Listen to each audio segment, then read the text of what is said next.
It was for the fastest growing company in Utah. What does developing new technology and making these groundbreaking discoveries actually look like? So I started working with all these teachers and I wrote a gazillion labs.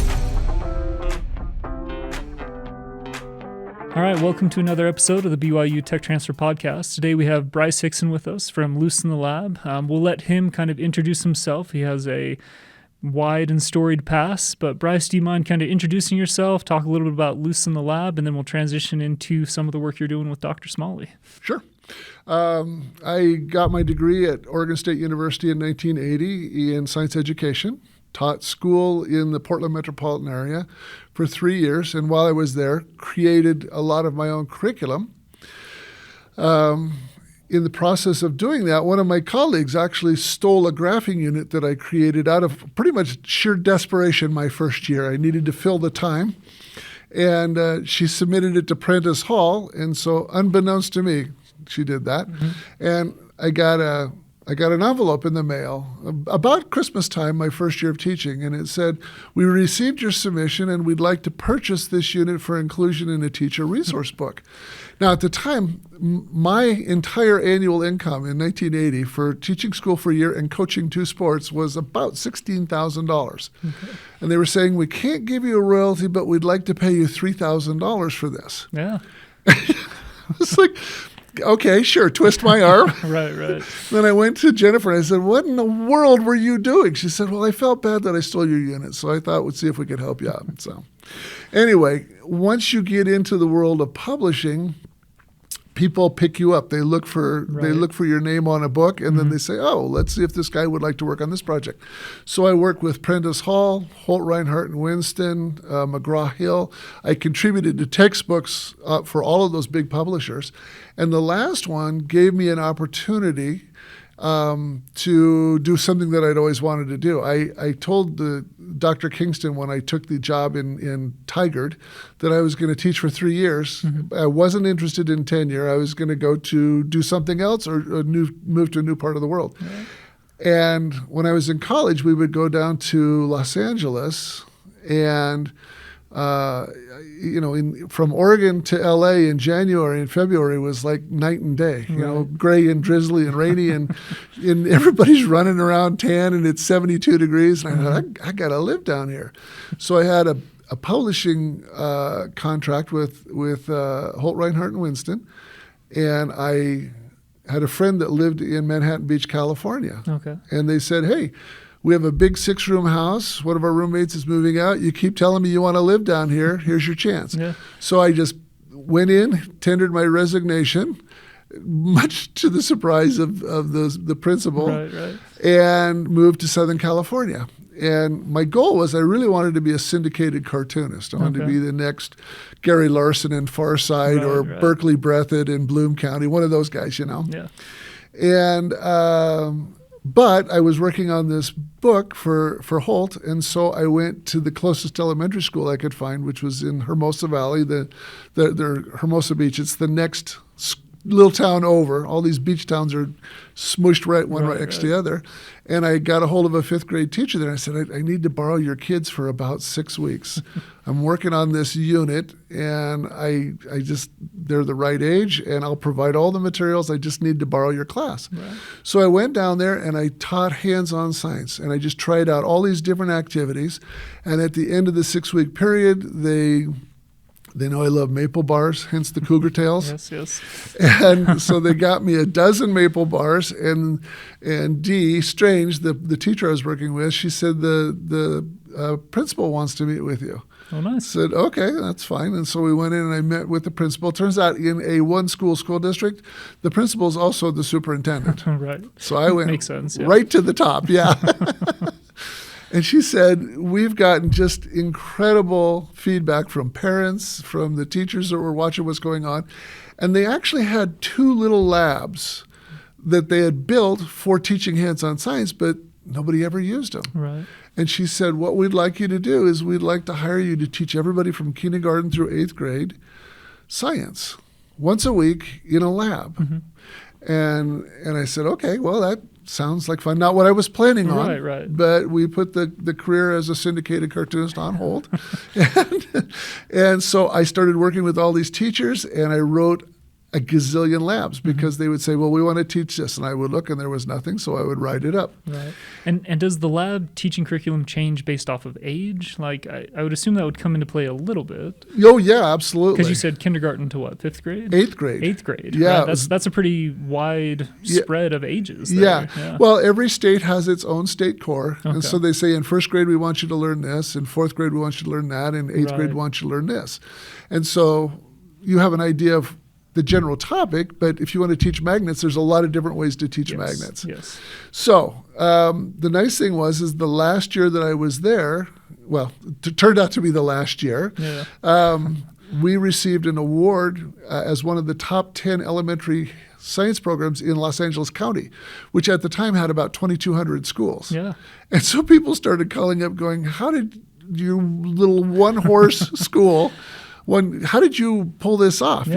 You don't have a curriculum director. You don't have a huge budget, and the principal would just hand me the phone, and she said, "Well, can you replicate what you're doing in our school district, or can you help us with this?"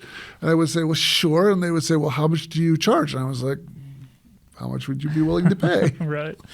And so by about May, I was looking at all these contracts in Los Nietos School District and Little Lake School District and back in Etowanda School, all these school districts in Los Angeles. And it dawned on me that I could travel back and forth from anywhere in the Western United States and service these contracts, build these science programs in these schools, train the faculty, and probably make more money in a third of the time than I was teaching. Right. Not that I didn't enjoy teaching, but I also wanted to spend some time with a buddy of mine from college, and I played basketball and he played water polo. Okay. So we were both tall. Yeah. And neither one of us got to ski when we were kids because it was way too dangerous. So we looked around and we thought, oh, Salt Lake City, 11 ski resorts. We'll move up there. I can fly back and forth to L.A. He knew how to manipulate the brand new little Mac that came out that was all enclosed. And so we started the Wild Goose Company. Okay. And it provided curriculum and materials and kits for school districts in Los Angeles. And then it sort of spilled over to here in Utah. And so I was doing a workshop for the NSTA. Are you getting to ask enough of your questions? Yeah, no, this is great. This is exactly what we were looking for, so you're Just good. Open the door and let them run, right? Okay, good enough. Anyway, so I started doing National Science Teachers Association conferences in the Western region, and I would attend the UEA conference that we used to have in Utah. Used to be, it started out as Deer Hunt weekend, and then UEA co-opted it, which people used to joke was an acronym for Utah Enters Anaheim because everybody went to Disneyland. And I was doing a workshop at UEA, and a national speaking company called Staff Development Resources showed up. And they're always looking for new speakers to add to their pool. Right. And after I did my presentation, this guy comes up to me and says, "We'd like to hire you to teach science." I said, "Okay, what school are you in?" Yeah. He says, "Well, we're not really in a school. We send people all over the United States to teach teachers in major metropolitan areas, and we'll fly you out there, we'll pay for your materials, we'll put you up in fancy schmancy hotels." And I said, "Well, okay, we can add that to the mix." Yeah. And that led to the next big thing that happened to me, which was I was in San Bernardino I was in this really swanky hotel in Redlands, but it's San Bernardino County. Okay. And I did the workshop like I did, 120 teachers. And one of the things that we would do is after I first started doing these workshops, they would get a big old fat lab book, and then they would get a box full of goodies. But then they would say to me, "Well, where do we get this stuff?" Right. Of course, I would jokingly say, in my garage. And that was because that's where it was at the time. Not a good answer. Yeah. Right. Yeah. But I started packaging up kits and putting them on the back table, and I would hire somebody to help me out, or I'd bribe the person that was working for Staff Development Resources with stuff for their kids. And I was sitting, and we had a small warehouse at this point in time, and we were doing about $190,000 a year. That was. I mean, I didn't ever starve, but I also wasn't going to be on the cover of the Fortune 500 magazine. Yeah. And I got a phone call from a guy named John de Benedictus, and he was the buyer for Natural Wonders. Which in the 90s and the early 2000s was one of 5 different science companies that were based out of malls. So if you went to all of the malls in Utah, you would find a Natural Wonders in 3 or 4 of them. There was also World of Science, Zany Brainy, Noodle Cadoodle. There was a bunch of them, and they were all funded by hedge funds. But John called me up, and he says, your rep sent me some kits, and we love them. We want to do a product line called Professor Wacko. I was like, great. The goofy scientist, my favorite idea. And I said, my representative, does my representative have a name? And a teacher in Santa Bernardino, this guy named Mel Fagan, had purchased all the stuff off the back table and just like Jennifer, who stole my graphing unit, shipped it off to this guy in Hayward, California. He's like, this is cool. We're going to do this. And so I said, well, tell me what you want. I'll give me an idea of what you'd like me to do. I mean, they wanted science kits. They wanted lab books. They wanted posters, T-shirts, coffee mugs, all sorts of silly stuff, right? Yeah. And so at the same time, I'd been approached by a company in North Carolina who wanted to buy my company, and I wasn't interested in moving to North Carolina, and I wasn't really interested in not doing what I do. Right. But I kept the guy's card anyway because it was a large company called Carson DeLosa. And so John de Benedictus called me up about 2 months later. He says, do you remember me? I said, yeah, I do. I said, you still want Professor Wacko to come visit you? And he's like, yeah, we really do. And he said, are you by your fax machine? I said, sure. So I'm standing there, and this fax comes through my machine. It's like 11 pages long. And I look at the last page, which is the total, and it's an order for $256,000. That's great. Yeah. And I called him up. I said, are you serious? He goes, yeah. I said, is this the order for the year? What is this? He goes, oh, no, this is a test order. He said, if it goes well, we'll probably order $1.5 million a year. Nice. And at this point, I was like, I don't have the capital. I don't have the infrastructure. I don't have the employees. I don't have anything. So I picked up the phone and called the guy in North Carolina, Steve Carson. I said, Steve, are you standing by your fax machine? And I sent it over. He goes, is this legitimate? I said, well, you've got the phone number in Hayward. Give him a call. And he called me back about an hour later. He says, I'm going to buy you a plane ticket. I want you to come out to Greensboro, and let's form a partnership. Nice. So... and it took off like crazy. That was in 1991. Like I said, we did 190,000 that year. By 1996, we were in Zany Brainy and Noodle Cadoodle and World of Science and all of these mall stores. We moved downtown to Whitney Avenue. We were in a 40,000 square foot facility. I had machines that I didn't even know existed, vacuum seal platens and die cutters and bottling machines that would fill little 1 ounce bottles. It was like drinking from the fire hose, as they say. I'm sure, yeah.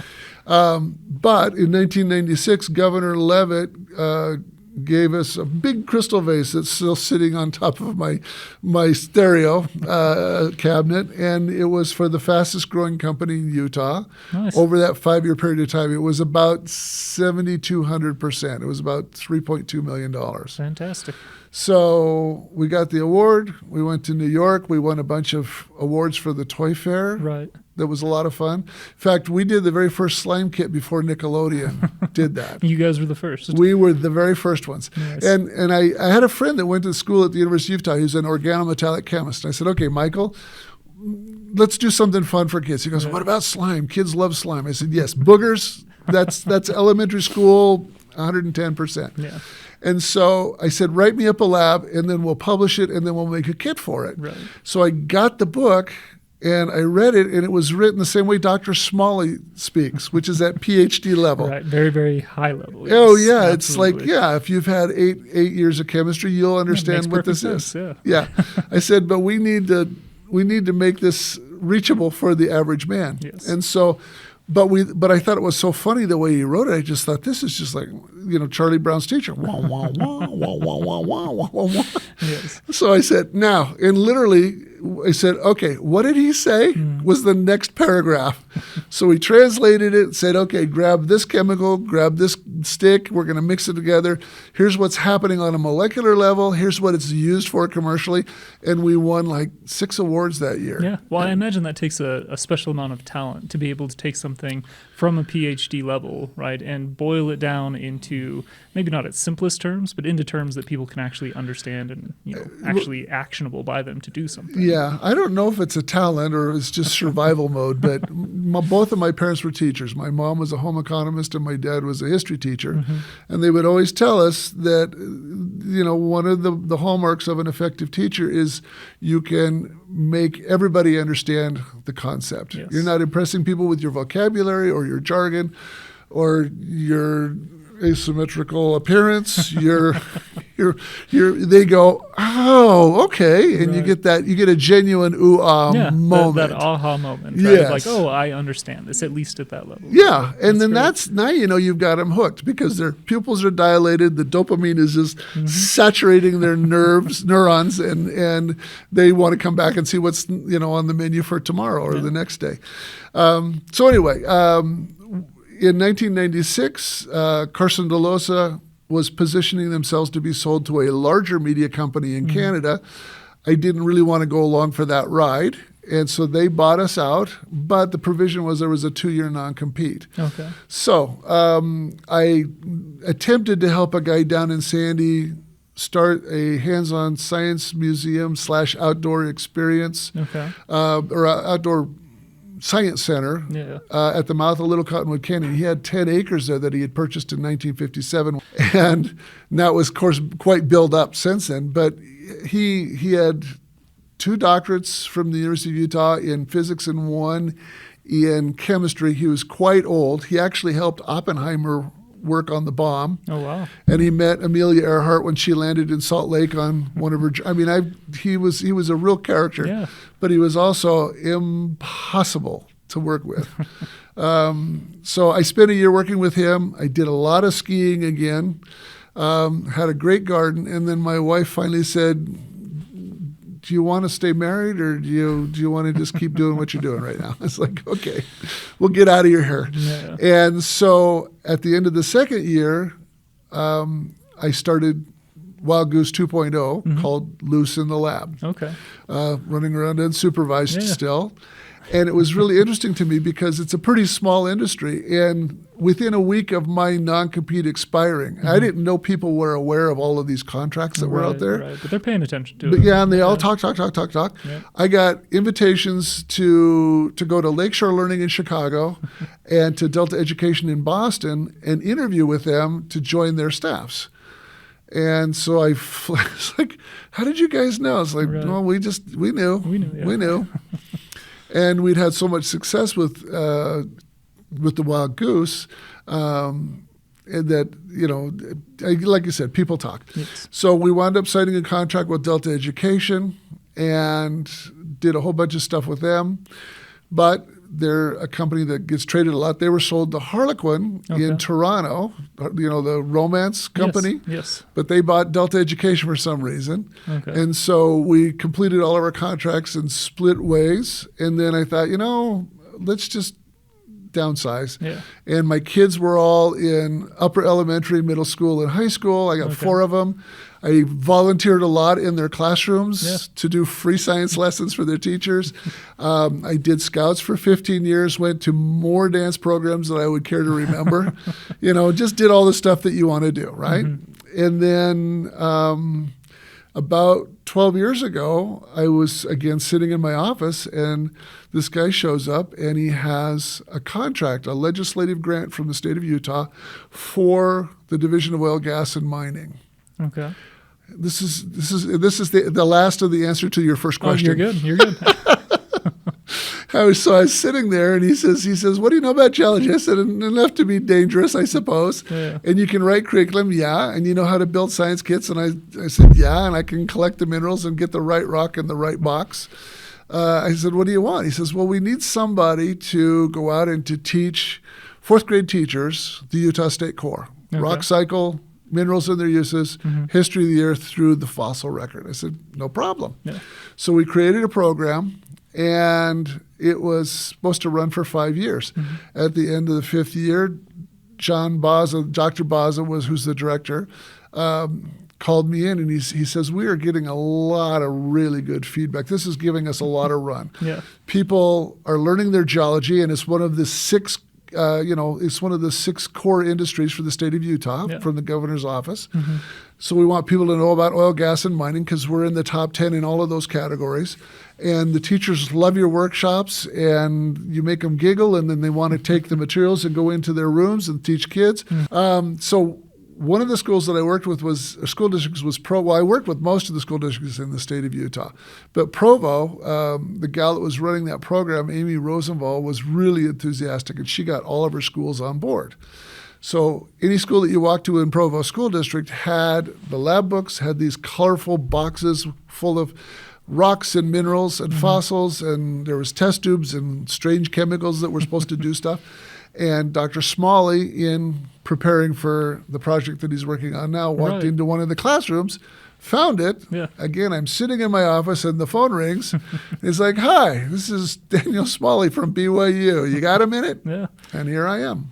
Well, that's fantastic. And now I know you. And now you know me. And we've talked about, Dr. Smalley's project and, your history and all those types of good things. So, no, that's great. So from there, with Dr. Smalley, now remind everybody, we've had Dr. Smalley on the podcast talking about his technology, but why don't you fill us in specifically on what you two are working on together?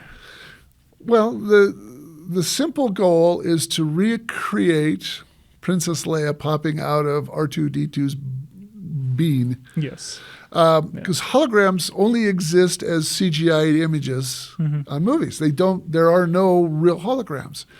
And it took me about a year to figure out what he was doing. Of course, you already told you the whole Grant thing was like Chinese. Right. But he has these wonderful ideas, and he really knows his science. He does.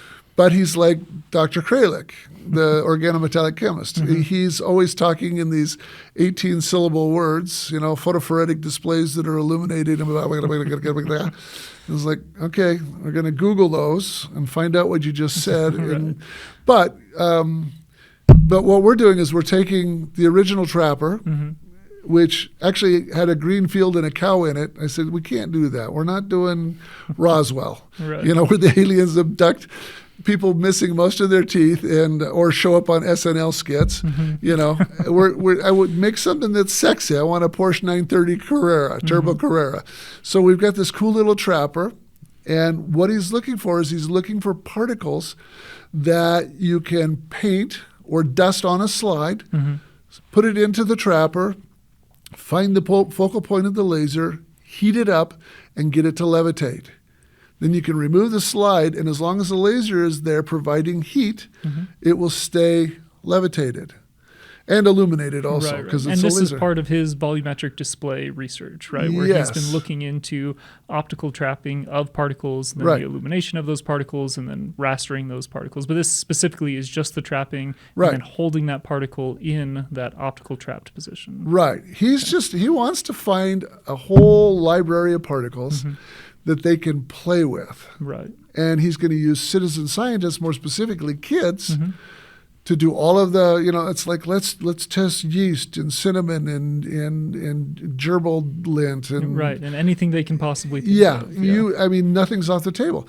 One of the funny stories from the history of science is that when Edison was trying to figure out how to build a light bulb, he did 5,000 different items, tested everything. The one I think is the funniest, because I could just envision this, is this big old bushy beard for his lab tech. And he walks over and he goes, ka-chink, and goes, let's give this a try. And of course, it's going to burn up instantly. And he's just like, seriously? Okay, I want that in my paycheck, please. But what worked was carbonized bamboo. They heated it up. Say when you make coal out of wood, right, for your barbecue. Yeah. They carbonized a bamboo shoot, peeled off a strand, and it stayed illuminated for 50 hours. And that's why we have lights now. Right. So the idea with the particle trapper is let's let the kids just test everything. Right. Let's let them run wild. And so instead of us having to test every single thing in the lab 5,000 times, right, we give it to 5,000 students. They all test different things. Right. And then hopefully we find something that works the best. Exactly. And don't even restrict them. Don't give them the stuff. Just say, dig around in your belly button, try something from there. Just don't put any parameters on it. The world is your oyster. Just go for it. And so, but then the next step is that you then find these particles that respond really well in that environment, and then you put them in what we're now calling the Kenobi globe. Right. And again, we went from a UFO with a cow to this really sexy particle trapper. Mm-hmm. So I said, we cannot call it the D-light bulb. Because that is degusting. Not degusting, but I said it's just too campy, And so I was just throwing things on paper, and I thought, well, Princess Leia, Obi-Wan Kenobi, the light bulb is a globe, so it's the Kenobi globe. Now, whether we can get Lucasfilm to buy off on that or not. Long term, we may not be able to call it that, but for now, working title. Yes, that's the placeholder for now, and we can come up with another creative now. But but at least I don't have to say to people, now we have this thing called a D-light bulb, invented by a guy from Manti, and but he did go to MIT, so. He's got the credibility. Anyway, so where we are is we're going to model after the Lego robotics program, and we're going to have the kids spend the first half of the year playing using the particle trapper. They're going to be learning about famous American scientists like Bell and Thomas Edison and Nikola Tesla and those guys and their inventions, so they understand the process of being on the front end of a really innovative idea and what that can lead to. Right. And they're going to compete with, kids are going to be in teams of 3 or 4 with these particle trappers. It's going to be a 1-month contest, and they're now going to try to compete to see how many particles they can test and how many particles they can find, and also who can find the particle that will levitate the longest. Right. All of this is actually really good data for Dr. Smalley. Absolutely. And then once we make it through the spring or the Christmas break, they're going to get a Kenobi globe, and they're going to use the same programming language, which is a block programming language that Lego Robotics uses. Okay. Yes. And it's called Scratch. It was developed by MIT. Okay. Although I think we're going to try and get BYU's computer department to come up with their own version for the Kenobi globe. We'll see. But it's an introductory level programming language that allows kids to then program their Kenobi globe. And the idea is that you have a way to levitate these particles. You can illuminate them using these micro LED arrays. And then if you can program it so that it's, I don't know, maybe a raindrop that expands and contracts to music, or if you're really good, maybe you can get Taylor Swift to pop up and sing a song for you, But it's one step advanced, right? Now instead of a single floating particle, right? Now you actually have something that you can program and do different things with. And it'll probably be a grid or a cloud, but if that can turn into a flat plane or a sphere or a triangle, or you can do a starburst or something like that. So we're applying for the next level, which is a fast track STR 2-part grant. Okay. And it's due on March 5th. And I don't think I'm going to do anything fun this weekend because I'm going to read the entire proposal. I'm going to de-Smalley it where it needs to be de-Smalleyed and make it understandable so that the business people looking to invest go, oh, this makes sense. Right. But if we do it right, it could be something that you could sell to Lego Robotics easily, I think. But the technology, that's going to be a $1 billion industry. Yeah, and we've been, looking at this technology for a while in tech transfer, but we really do have high hopes for the broad application of it as we continue to kind of figure out some of these, I won't call them small, but the technical challenges. It's like the light bulb example that you gave, right? Right. 4,999 ways not to make a light bulb, right? So as he found that solution, then it was able to become, earth-shattering, this huge change to how people lit their homes during that time. Oh, so it was, we see something similar here. It's like going from horse and buggy to the Model A, Model T, or, absolutely. Any of those things, But if you think about it, I mean, if you're in the military and you want to learn how to defuse bombs, a holographic bomb is going to be a lot more fun than a real one. Exactly. If you're learning to do, brain surgery or open heart surgery, or, or even if you just, want to design your Iron Man suit. Yeah. I mean, doing design, having actual 3D volumetric display that you can interact with, all of the future tech, right, that everybody envisions and that's part of every sci-fi movie ever made, right, becomes more and more reality as you guys are working through this. So that's amazing. It's and it's like I told Daniel, I said, this is cool because as a science educator, you're always teaching things that have been discovered and taught and principles that have been established and verified and peer reviewed. Right. But this is we're doing cutting edge research here. Yes. I mean, when I was a kid, I would watch Superman in the afternoon when I got home from school, and Dick Tracy. And Dick Tracy had a watch where he could talk into his watch, and it had a video console on it. And we were like, that'll never happen. And now everybody's got one on their wrist. Yeah. And, I remember in 1977 coming home from college, and one of my best friends was like, "Have you seen Star Wars yet?" I said, "It looks like the stupidest movie ever." Because I remember when the trailer came out, we were just laughing at it. White robots running through under us. Really? Come on, And we went to it, and everybody was so enamored that when the movie was over, you got out and you got back in line and you wanted to watch the movie again immediately. Right. So if we can create Princess Leia from my 20s, I would be just tickled pink if I could be a part of that. Yeah, absolutely. And it is really cool to see kind of the full circle of your career, right? Starting out in education and then moving through all the different ventures and activities. And really, you had a very entrepreneurial story, right? Where it's we had a plan and then something happened, right? And we saw that as an opportunity and we pivoted into that. Right. And then we had a new plan and then something else happened, right? And we pivoted into whatever was working and made the most sense at each time. Yeah. So that's amazing. And then to see with the scientific education, again, kind of full circle where you start teaching proven scientific things, and now you're teaching how does the scientific method actually work in practice, right? What does developing new technology and making these groundbreaking discoveries actually look like? So it's amazing. A lot of fun. It is. Again, I thought I was going to be building logging roads in Oregon my whole life, and who knew? Who knew? No, we appreciate that. And unfortunately, we are running short on time here. But thank you for your overview of your career, the work that you're doing with Dr. Smalley. I think the technology is amazing. If anybody's interested more about the volumetric display, check out the Dr. Smalley interview. He goes into a little bit more detail on the specifics, again, at a very high level. So we might have to have you back to explain any questions to that. I'd be happy to. But no, I think this is amazing. And it's fun to see, just from a broad perspective, being in tech transfer, right? Our job is to help facilitate the transfer of these technologies into industry in whatever makes the most sense at that stage of development for the technology. And for right now, it's the educational kits. It's everything that you're working with Dr. Smalley on, and you're utilizing a lot of the resources that we talk about, right? You said in STTR Phase 2. We have a whole podcast going over the SBIR, the STTR process with Linda Cabreas from the Utah Innovation Center, right? So it's cool to see you doing in practice a lot of the things that we talk about on this podcast. So. Well, it's fun to be a part of it. I really appreciate it. Thank you for having me. Absolutely. Thank you for being here. We really appreciate it. My pleasure.